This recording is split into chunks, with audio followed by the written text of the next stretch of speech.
Okay, सो अब aluminium के बारे में ये एक वो है कि एल्यूमिनियम क्यों हाइड्रोक्साइड नहीं बना सकता।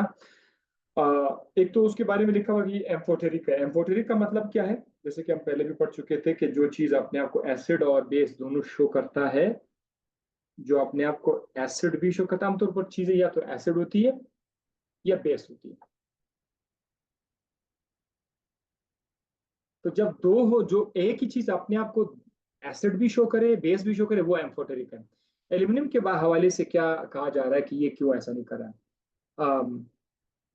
ये देखो, ये अगर एल्यूमिनियम है, दिस इज एल्यूमिनियम, एल। जब पानी आप इसके साथ रिएक्ट कर लेते हैं, वाटर, तो वाटर का जो ऑक्सीजन है वो एल्यूमिनियम के साथ रिएक्ट करके क्या बनाएगा? Al2O3, एल्यूमिनियम ऑक्साइड बन जाएगा। अब ये जो एल्यूमिनियम ऑक्साइड है, ये क्या है? एल्यूमिनियम ऑक्साइड एक लेयर है। फौरन क्या होगा कि एल्यूमिनियम के ऊपर ये जो एल्यूमिनियम ऑक्साइड का लेयर है, ये इस तरह से इस पर इसको कवर कर लेता है। ये पूरा का पूरा जो एल्यूमिनियम है, उसके आसपास किस चीज का लेयर आ जाता है? Aluminium oxide. यूं समझ लीजिए कि एल्यूमिनियम पहले बिल्कुल नेकेड था। एल्यूमिनियम के ऊपर कोई प्रोटेक्शन नहीं था पानी से बचने के लिए। अब एल्यूमिनियम ने कोट पहन लिया है। एल्यूमिनियम के आसपास ये जो जिल्द आ गया, ये एल्यूमिनियम ऑक्साइड का जिल्द है। अब जो वाटर है, वाटर मजीद अंदर नहीं आ सकता कि एल्यूमिनियम के साथ अच्छी तरीके से जाके रिएक्ट करे और फिर जाकर एल्यूमिनियम हाइड्रो ऑक्साइड बना ले। तो ये वजह है कि एल्यूमिनियम और पानी जो है वो हाइड्रो ऑक्साइड नहीं बना सकता। हाइड्रो ऑक्साइड बनाने के लिए पानी को अंदर जाना पड़ता है, एल्यूमिनियम के अंदर जाना पड़ता है, लेकिन वो अंदर नहीं जा सकते। क्यों? क्योंकि एल्यूमिनियम के आसपास एक हिफाजती लेयर बन जाएगा, जिसका नाम है एल्यूमिनियम ऑक्साइड, जो एल्यूमिनियम की हिफाजत करेगा पानी से बचाने के लिए। ठीक है, पानी से उसकी हिफाजत करेगा। सो ये था वो रीजन कि एल्यूमिनियम वो नहीं बना सकते। बाज चीजों का इसी चैप्टर में,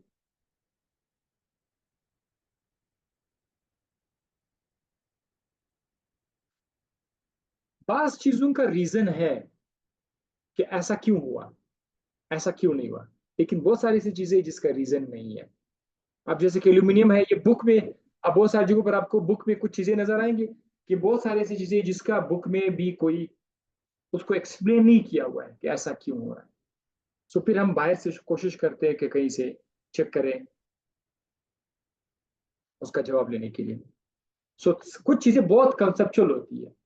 अब इसका जवाब है कि भाई एल्यूमिनियम बना रहे हैं, उसका जवाब आ गया।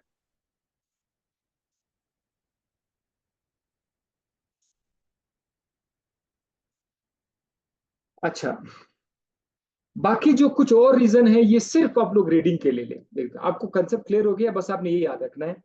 एल्यूमिनियम के बारे में पहला रीजन क्या? एम्फोटेरिक इन नेचर, ये आपने लिख दिया। इसकी जो ऑक्साइड लेयर है वो स्टेबल ऑक्साइड लेयर है, ये आप लोगों ने नोट करना है।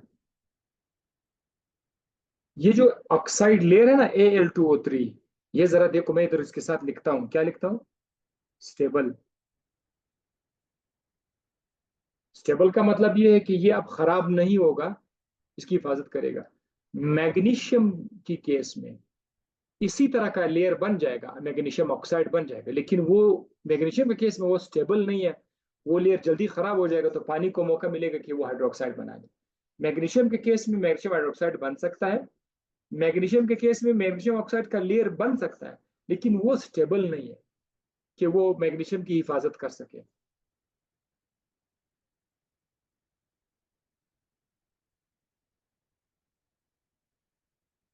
तो ये अब दूसरा ये भी आपको बता दें, स्टेबल ऑक्साइड लेयर ये हो गया, ऑलरेडी डिस्कस हो गया। एक एक पॉइंट को आप नोट कर दिए जाएंगे। Thermodynamic stability. थर्मोडाइनेमिक स्टेबिलिटी का मतलब ये है कि हम लोग क्या करते हैं, हम लोग A+B को तस्वूर करके थ्योरी वाइज चेक करते हैं। यार अगर A+B जो है इससे C बन रहा है, C2 बन रहा है, और दूसरा है A+B को मिला के C3 बन रहा है। इनमें से हकीकत में कौन सा पॉसिबल है? तो इनके लिए एक एक लफ्ज इस्तेमाल होता है, ये आपके कोर्स का नहीं है, खाली याद रखिएगा।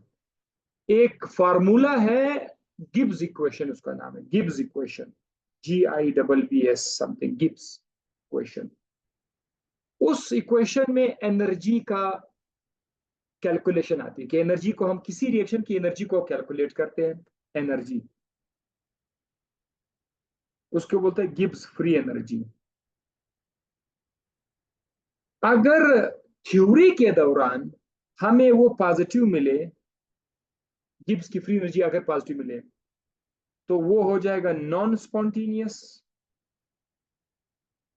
नॉन स्पॉन्टेनियस, आपको मैंने पढ़ाया हुआ नॉन स्पॉन्टेनियस वो रिएक्शन होते हैं जो खुद ब खुद नहीं होते हैं।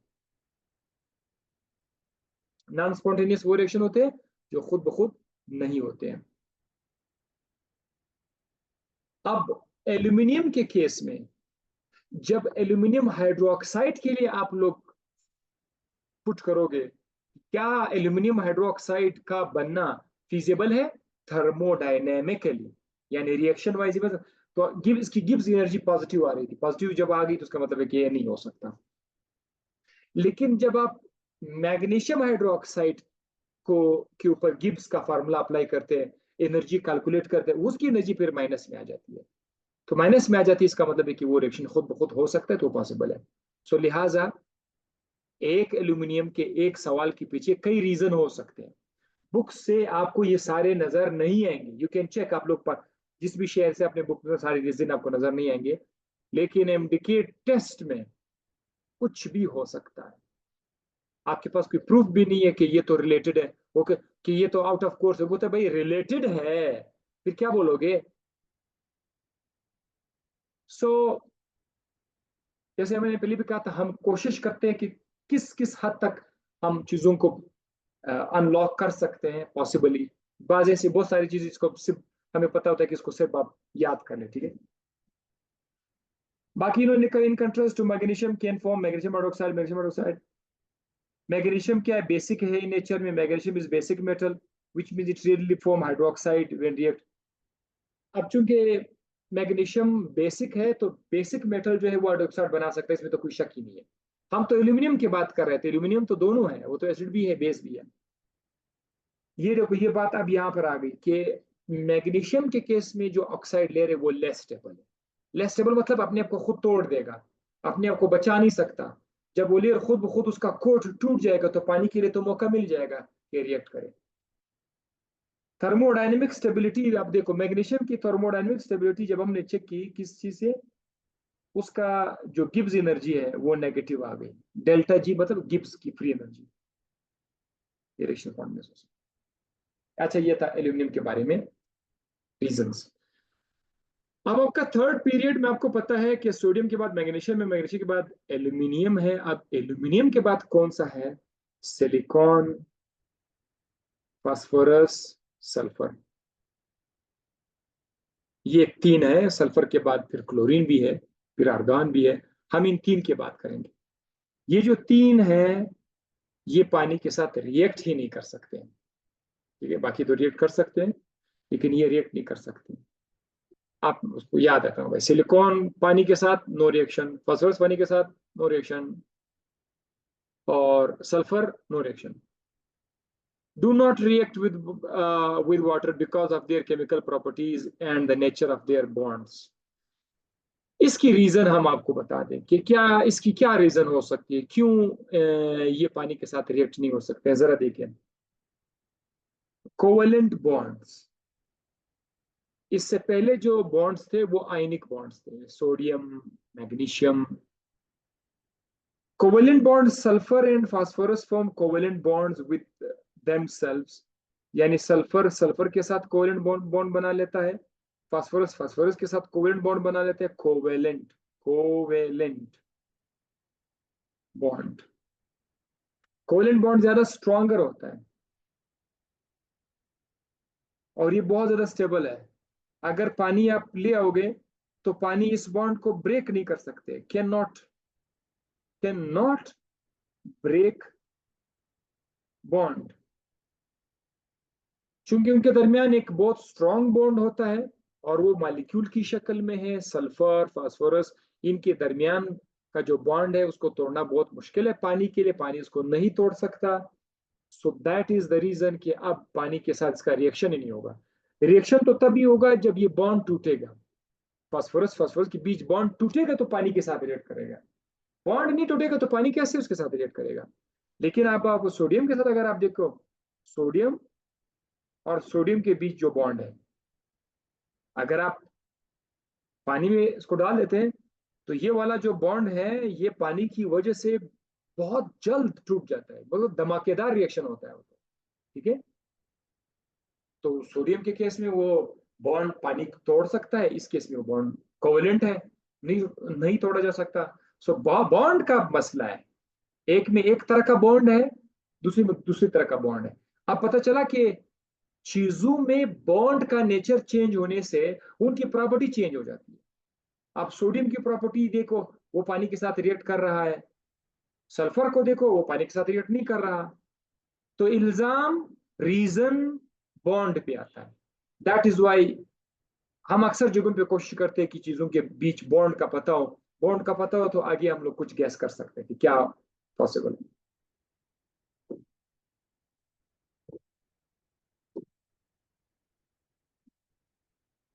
ये था एक रीजन कि भाई ये लोग क्यों रिएक्ट नहीं कर सकते। This was just one reason, covalent bond. Second reason है लो रिएक्टिविटी, कि सोडियम मैग्नीशियम वो बिल्कुल लेफ्ट साइड पर थे, वो हाईली रिएक्टिव थे पानी के साथ। लेकिन अब ये वाले जो सल्फर फास्फोरस है ये लेस रिएक्टिव है, तो ये भी एक छोटा मोटा रीजन इसमें भी आ गया, भाई ये रिएक्टिव ही नहीं है फास्फोरस। इसके अलावा नो आयोनिक बॉन्ड्स, सल्फर और फास्फोरस आयोनिक बॉन्ड नहीं बनाते हैं, इसीलिए ये पानी के साथ रिएक्ट नहीं कर सकता। Do not form ionic bonds with water, पानी के साथ आयनिक बॉन्ड नहीं बनाते। बाकी जो थे वो पानी के साथ आयनिक बॉन्ड बना सकते थे, जो आपने पढ़े थे। Which means they do not dissociate into ions, ये डिसोसिएट नहीं कर सकते हैं फास्फोरस। बात वही आ गई, लेकिन हमने नो आयनिक बॉन्ड भी इसमें लिख लिया। कल को जब एमसीक्यूज बनेगा तो फिर आप शायद कंफ्यूज हो जाएंगे, यार ये तो मैंने नहीं सुना था। So no ionic bond is also the reason behind this. No oxidation और रिडक्शन, ये बात मेरे लिए बहुत ज्यादा स्पेशल है, ये वाला पॉइंट। क्यों मेरे लिए बहुत ज्यादा स्पेशल है? Because we already studied this in first year chemistry. First year chemistry में इलेक्ट्रोकेमिस्ट्री वाला जो चैप्टर था उसमें हम लोगों ने इलेक्ट्रोकेमिकल सीरीज और एक्टिविटी सीरीज, आपको याद है मैंने उस पर भी बहुत ज्यादा जोर लगाया था एक्टिविटी सीरीज में। वहां पर आपसे मैंने टेस्ट भी लिया था कि कौन सा एलिमेंट रिएक्ट करेगा पानी के साथ, कौन सा रिएक्ट नहीं करेगा। सो यहाँ पर पानी, वही बात यहाँ पर अब आ गई कि सल्फर फास्फोरस पानी के साथ इसलिए रिएक्ट नहीं कर सकता क्योंकि ये अपने आप को रिडॉक्स रिएक्शन नहीं कर सकते, ये अपने आप को ऑक्सीडाइज रिड्यूस नहीं कर सकते।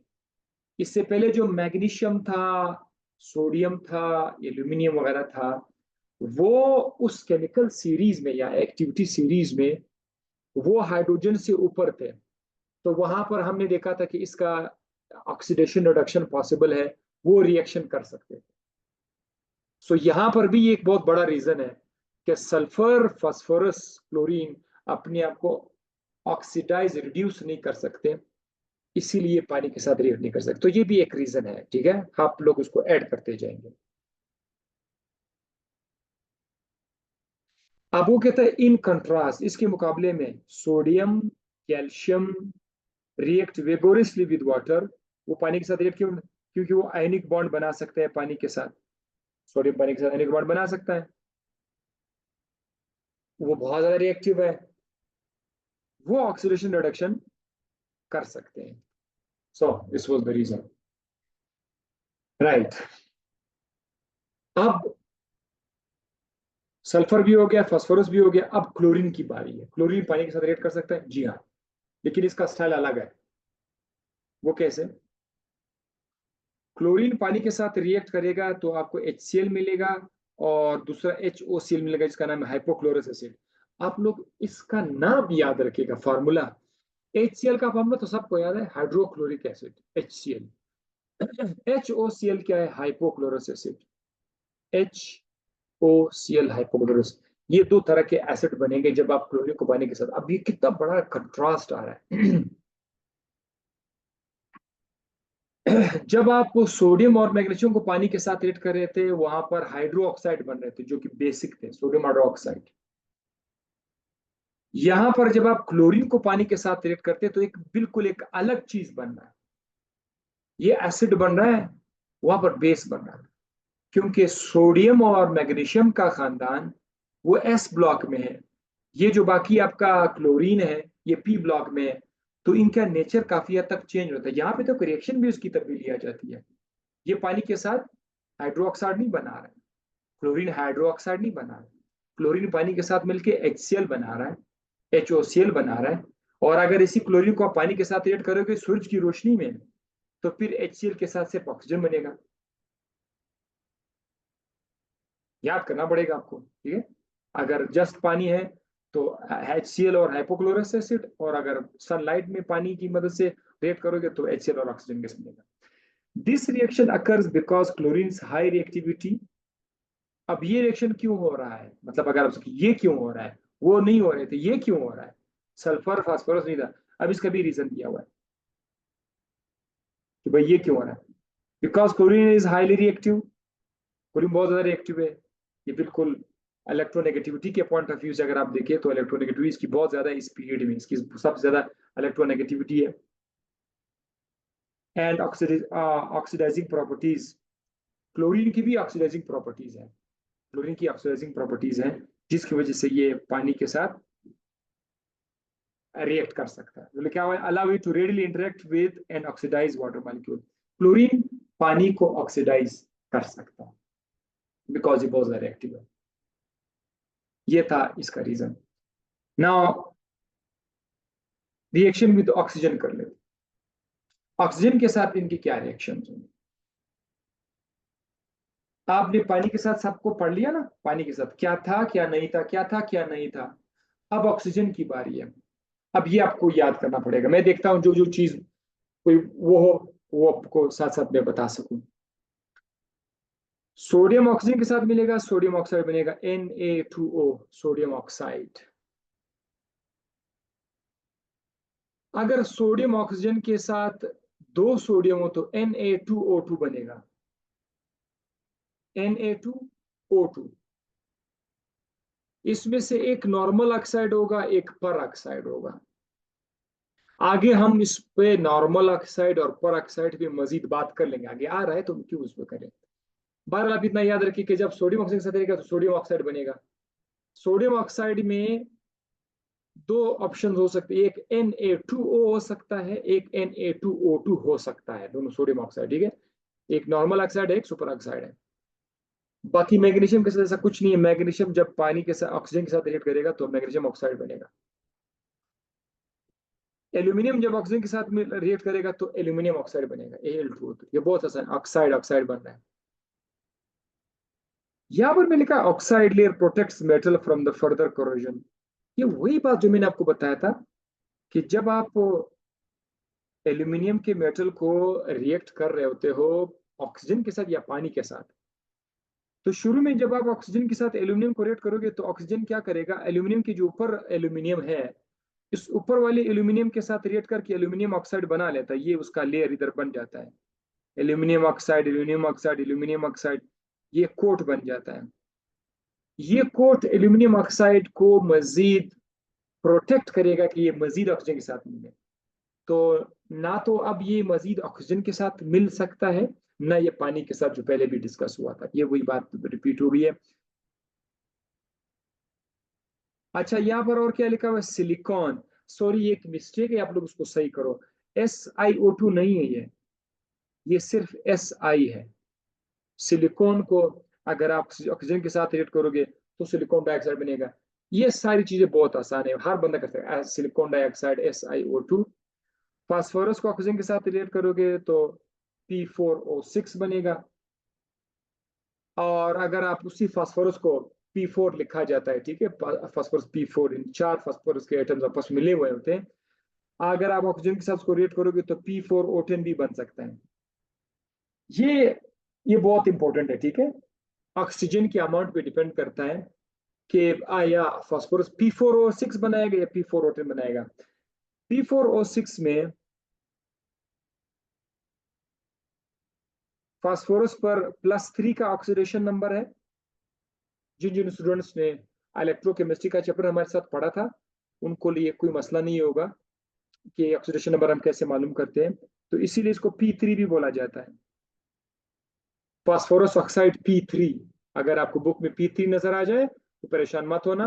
P3 का मतलब ये है कि इसके अंदर क्या मौजूद है, फास्फोरस पर ऑक्सीडेशन नंबर 3 मौजूद है। जबकि दूसरा क्या है, P4O10, white phosphorus catches fire spontaneously in air. ये जो P4O10 है या P4 है, इसको बोलते हैं व्हाइट फास्फोरस। व्हाइट फास्फोरस इतना रिएक्टिव होता है कि ये एयर के अंदर ऑक्सीजन के साथ इतना जल्दी से रिएक्ट कर लेता है कि फायर प्रोड्यूस करता है, एकदम से आग लग जाती है इस फास्फोरस को, व्हाइट फास्फोरस की वजह से। तो अब ये एक छोटी सी जस्ट एक स्पेशल पॉइंट था, अगर आपके जहन में रहेगा तो कल को इससे एमसीक्यूज आ सकता है कि अच्छा ये कौन सा चीज था जिसने हवा के अंदर ऑक्सीजन के साथ रिएक्ट करके दमकखेज रिएक्शन कर लिया, मतलब आग प्रोड्यूस कर ली। तो वो है P4O10। P4O10 में ऑक्सीडेशन नंबर कितना है फास्फोरस के ऊपर, 5 +5। तो P4O10 में हम लोग P5 लिखा करेंगे, P5 लिखा करेंगे ताकि आपको पता चले। सो फास्फोरस का ऑक्साइड, सोडियम का ऑक्साइड वैसे 3 तरह का है, नॉर्मल ऑक्साइड, पर ऑक्साइड, सुपर ऑक्साइड आ जाएगा, नॉर्मल पर super I will explain. Magnesium का बस बेचारे का एक ही ऑक्साइड है, मैग्नीशियम ऑक्साइड। एल्यूमिनियम का Al2O3 एल्यूमिनियम ऑक्साइड। सिलिकॉन का सिलिकॉन ऑक्साइड। जो फास्फोरस है उसके 2 तरह के ऑक्साइड हो गए, P3, P5। एक का नाम है P4O6, दूसरे का नाम है P4O10। 4 फास्फोरस के साथ 6 ऑक्सीजन है और 4 फास्फोरस के साथ 10 ऑक्सीजन है। ये 2 तरह के ऑक्साइड फास्फोरस के हो सकते हैं, तो आपको याद करना पड़ेगा, ठीक है। ये हो गया फास्फोरस की भी बारी। अब सल्फर को अगर हम रिएक्ट कर ले, सल्फर क्या है, सल्फर ऑक्सीजन के साथ क्या बनाएगा, SO2 बनाएगा, सल्फर डाइऑक्साइड बनाएगा। सल्फर की बारी भी खत्म। सल्फर के बाद वैसे क्लोरीन है, क्लोरीन तो ऑक्सीजन के साथ रिएक्ट नहीं करता, chlorine does not react with oxygen.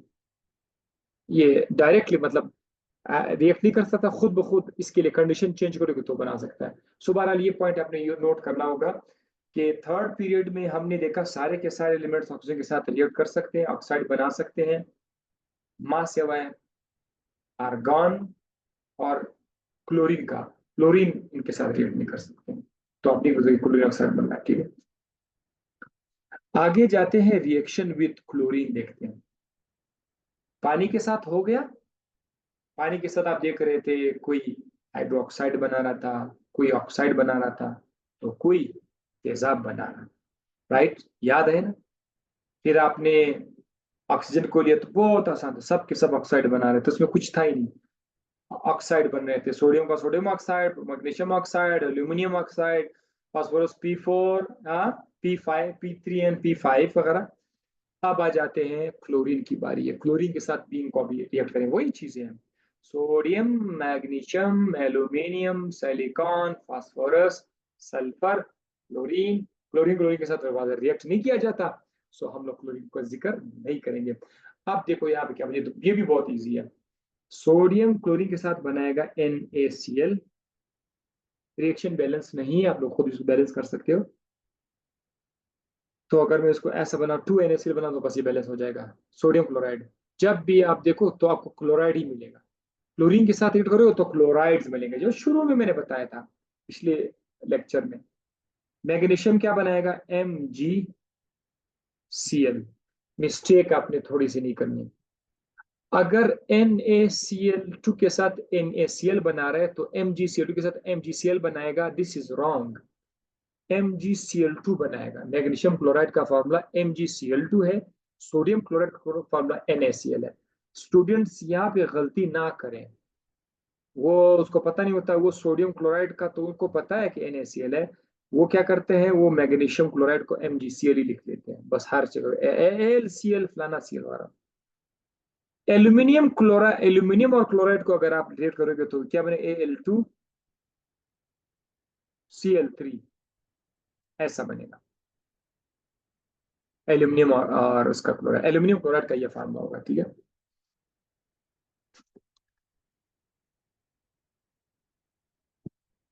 ये बैलेंस नहीं है तो आप इधर इसको दो लगा दोगे।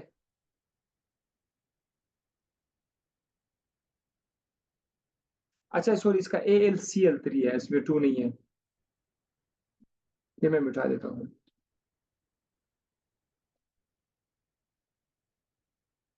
This is AlCl3। AlCl3 एक एल्यूमिनियम के साथ 3 क्लोरीन अटैच AlCl3 बनाएगा। बाकी इक्वेशन बैलेंस नहीं है, 2 3 6, अगर मैं इसके साथ इधर 3 लगा दूं तो अब ये बैलेंस हो जाएगा, क्लोरीन के साथ 3 लगा दूं तो ये बैलेंस हो जाएगा। उसके बाद क्या, सिलिकॉन और क्लोराइड अगर अच्छा ये देखो, इसमें थोड़ी सी टाइपिंग मिस्टेक है। यहाँ पर सिलिकॉन और क्लोराइड मिलके सिलिकॉन क्लोराइड बनाएगा, ठीक है। सो आप इसको इस तरह इस जगह को थोड़ा सा मिटा के इधर क्या लिखोगे, SiCl4। ये आसान क्यों है ये वाले, Na के साथ, Na एक ग्रुप से है सो एक क्लोरीन बनेगा। मैग्नीशियम दूसरे ग्रुप से है तो 2 chloride ion. Aluminium third group से है तो 3 क्लोराइड आयन AlCl3। क्योंकि क्लोराइड का -1 है तो एल्यूमिनियम पर +3 है तो 3 क्लोराइड आयन आएंगे AlCl3। इसी तरह सिलिकॉन का 4 है तो SiCl4। यहां तक आसान है, ठीक है, ये Cl4 बनाएगा। फास्फोरस फिर से जंजाल करेगा। जिस तरह फास्फोरस ने वहां पर ऑक्साइड बनाने में आपको थोड़ा सा थकाया था, परेशान किया था, इधर भी थोड़ा सा जंजाल बनाएगा। फास्फोरस क्या करेगा, फास्फोरस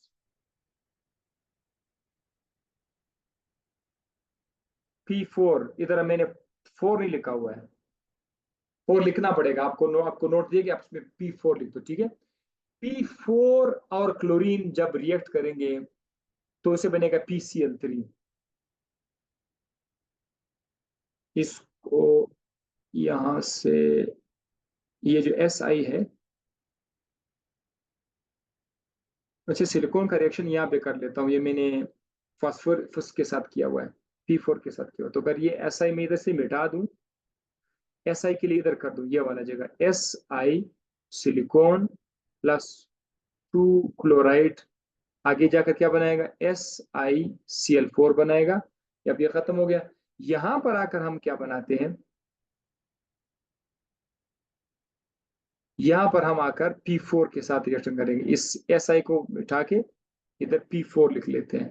सो अब P4 को अगर आप क्लोरीन गैस के साथ रिएक्ट करोगे तो आपको क्या मिलेगा, आपको मिलेगा PCl3, 4 PCl3, बैलेंस करने के लिए 4 PCl3। ये अब करेक्ट हो गया, सॉरी, अब ये करेक्ट हो गया, ठीक है। आप स्क्रीन पर अब आप देख सकते हैं फास्फोरस और क्लोरीन PCl3 बनाएगा, एक फास्फोरस के साथ 3 क्लोराइड क्लोरीन एटम्स, जबकि दूसरे में आपका जो P4 है क्लोरीन के साथ रिएक्ट करके PCl5 बना रहा है। जिस तरह ऑक्साइड दो दो तरह के थे, इसी तरह से क्लोराइड भी 2 तरह के हैं। इसमें भी फास्फोरस पर +3 है और यहाँ पर फास्फोरस पर +5 है, तो ये भी P3 वाला क्लोराइड है और P5 वाला क्लोराइड है, PCl3 और PCl5। बस इसको याद करना पड़ेगा और ये करेक्शन कर देना, ठीक है, जैसे मैंने कर दिया। सिलिकॉन का अलग कर दो, सिलिकॉन क्लोराइड के साथ, क्लोरीन गैस के साथ SiCl4, नीचे जो Cl2 है उसके साथ P4 रिएक्ट कर दो, उसके बाद P4 के साथ फिर Cl2 अगर आप रिएक्ट करो तो PCl5 भी बन सकता है, ठीक है। लेकिन उसके लिए आपने क्लोरीन को 10 रखने हैं, ठीक है। P4 के साथ 10 Cl2 आपने लगाने हैं, 10। अच्छा, यहाँ पर अगर आप 10 Cl2 लगाओगे फिर जाकर आपका PCl5 बनेगा, और वो भी कितने PCl5, 4 PCl5 आपका बनेगा। ये थोड़ा सा ख्याल करना पड़ेगा। और सल्फर के बाद फास्फोरस के बाद सल्फर है, सल्फर क्लोरीन के साथ S2Cl2 बनाएगा। Stream of chlorine past over heated S. अगर आप क्लोरीन गैस का स्ट्रीम यानी स्प्रे पास करोगे गर्मा गर्म सल्फर पर, फिर ये रिएक्शन होगा, ठीक है। और इससे जो चीज बनेगा S2Cl2 डाई सल्फर डाइक्लोराइड, इसकी बहुत गंदी स्मेल है, इसीलिए इसको पता है इविल स्मेलिंग लिक्विड। इस टेबल पर मैं आपको लाना चाहता हूँ, बहुत लाजमी है ये वाला टेबल। हाँ, इस टेबल से क्या होगा कि जो कुछ आपने पढ़ा था सबका एक छोटा सा आइडिया आपके जहन में बैठ जाएगा। अगर आप ये टेबल देखोगे तो पिछला लेक्चर का काफी कुछ आपके जहन में आ जाएगा। जैसे ऑक्साइड की बात करेंगे तो सबसे पहले क्या है, सोडियम ऑक्साइड है, मैग्नीशियम ऑक्साइड है, एल्यूमिनियम ऑक्साइड है, सिलिकॉन ऑक्साइड है, P4O10 है, SiO3 है, या SO2 SO3, मुख्तलिफ किस्म के ऑक्साइड हैं। मेल्टिंग पॉइंट पर अगर आप देखो, पहले आप देखो मेल्टिंग पॉइंट, शुरू में जो भी ऑक्साइड है सोडियम ऑक्साइड का ज्यादा है, मैग्नीशियम ऑक्साइड का भी ज्यादा है, एल्यूमिनियम ऑक्साइड का मेल्टिंग पॉइंट, इन तीनों का ज्यादा है। मैं बताया था ना, मेल्टिंग पॉइंट लाइन ऊपर जा रहा था। सिलिकॉन का भी ज्यादा है क्योंकि ये जियांट स्ट्रक्चर बना रहा था, राइट। उसके बाद जो बाकी ऑक्साइड है उनका मेल्टिंग पॉइंट क्या हो जाता है, कम हो जाता है। जो कुछ आपने पहले पढ़ा था अब ये यहां पर आ गया, ठीक है। ये आपने देखना है, ठीक है, कि जो ऑक्साइड है ऑक्साइड का मेल्टिंग पॉइंट ज्यादा हो रहा है या कम हो रहा है। तो आपने बताना है कि दरमियान तक सिलिकॉन ऑक्साइड तक मेल्टिंग पॉइंट बढ़ रहा होता है, उसके बाद मेल्टिंग पॉइंट कम हो जाता है। वजह क्या है वो रीजन भी हमने पेश की हुई है। अच्छा, इसके अलावा आप लोगों को जरा इन ऑक्साइड पर ये भी आप लोगों को याद करने पड़े कि जो सोडियम ऑक्साइड है वो आयनिक है। इस पे सवाल बन सकता है कि भाई आयनिक है, कोवेलेंट ऑक्साइड है, क्या है? आयनिक है, ये भी आयनिक है। जबकि एल्यूमिनियम का ऑक्साइड, ये बड़ा अजीब सा बॉर्डर लाइन केस है। एल्यूमिनियम अक्सर जब ये एल्यूमिनियम आ जाता है, एल्यूमिनियम या एल्यूमिनियम अकेला आ जाता है या एल्यूमिनियम का ऑक्साइड आ जाता है, तो उसकी प्रॉपर्टी कुछ अजीब से हो जाती है, एम्फोटेरिक नेचर है इसका। तो एल्यूमिनियम में आयनिक और कोवेलेंट बॉन्ड्स दोनों की सलाहियत है, आयनिक करेक्टर भी है, कोवेलेंट करेक्टर भी है। लेकिन जैसे आप इस बॉर्डर को क्रॉस करोगे तो फिर वो बॉर्डर सारा कोवेलेंट हो जाएगा। SiO2 covalent, P2 phosphorus oxide covalent, sulphur oxide covalent, covalent covalent हो जाता है। ये अपने नोट करना है, ठीक है, काम आएगा। स्ट्रक्चर के बारे में आ जाता है, सोडियम ऑक्साइड जियांट स्ट्रक्चर है, आयनिक है लेकिन जियांट है। मैग्नीशियम ऑक्साइड भी आयनिक है लेकिन जियांट है, ये भी आयनिक है जियांट है, भी जियांट कोवेलेंट है, SiO3। बाकी जरा देखो, बहुत स्पेशल चीज है, इसके बाद जो बाकी ऑक्साइड है वो ना तो आयनिक है ना जियांट है, वो जस्ट मॉलिक्यूलर फॉर्म में है। ये वो रीजन है कि इन ऑक्साइड की मेल्टिंग पॉइंट और बॉइलिंग पॉइंट शुरू में क्यों बढ़ रहा था और बाद में क्यों कम हुआ था, ये वो रीजन है कि ये मॉलिक्यूलर शक्ल में है। इस एक टेबल से 15-20 एमसीक्यूज बनाए जा सकते हैं आपको कंफ्यूज करने के लिए। तो अगर आप ये टेबल याद रखोगे तो आपको अच्छा होगा। वैल्यूज याद रखने की कोई जरूरत नहीं है, ना ना ना ना ना, सिर्फ ये कॉन्सेप्ट याद रखो कि कौन सा आयनिक है, कौन सा कोवेलेंट है, कौन सा जियांट है, कौन सा मॉलिक्यूलर है। इस टेबल को खोपड़ी में रखने से आपको आइडियाज क्लियर हो जाएंगे भाई। अब पीएच देखते हैं। जो लेफ्ट साइड पे जो एलिमेंट्स है, लेफ्ट टू राइट जब आप जाएंगे तो शुरू में जो ऑक्साइड होगा वो बहुत ज्यादा बेसिक है, थोड़ा सा बेसिक है, ये के सामने लिखा ही नहीं है। बाकी एसिडिक है और एसिडिक एरोसिडिक।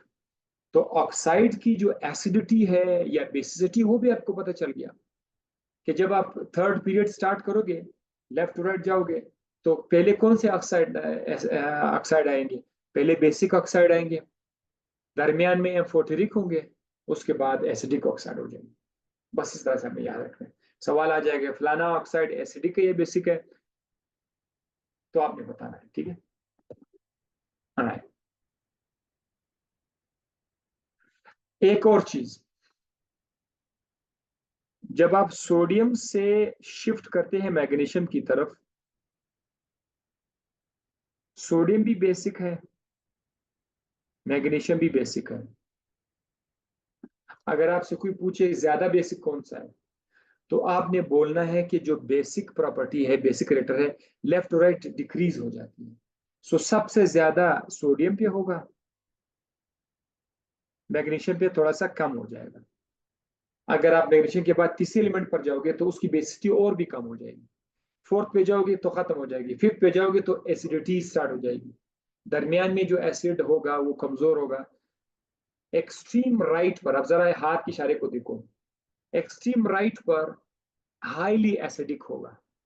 दरमियान में वो एसिड और बेस के दरमियान में होंगे, यानी slightly acidic slightly basic, sorry, दरमियान में स्लाइटली एसिडिक से स्टार्ट होगा और हाईली वीक बेस पे जाके खत्म हो जाएगा। लेकिन लेफ्ट साइड जो है it will be maximum base.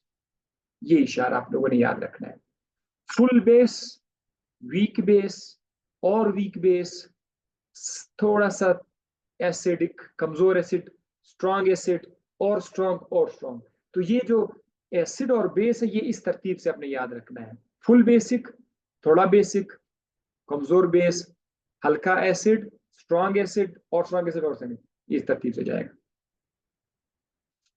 अब जो टेबल में लिखा हुआ है वो मैंने यहां पर दोबारा से रिपीट की हुई है। मेल्टिंग पॉइंट जरा देखो, giant structure ionic molecules have high melting and boiling points, high energy is really needed to break the bonds। Bond को तोड़ने के लिए ज्यादा एनर्जी चाहिए।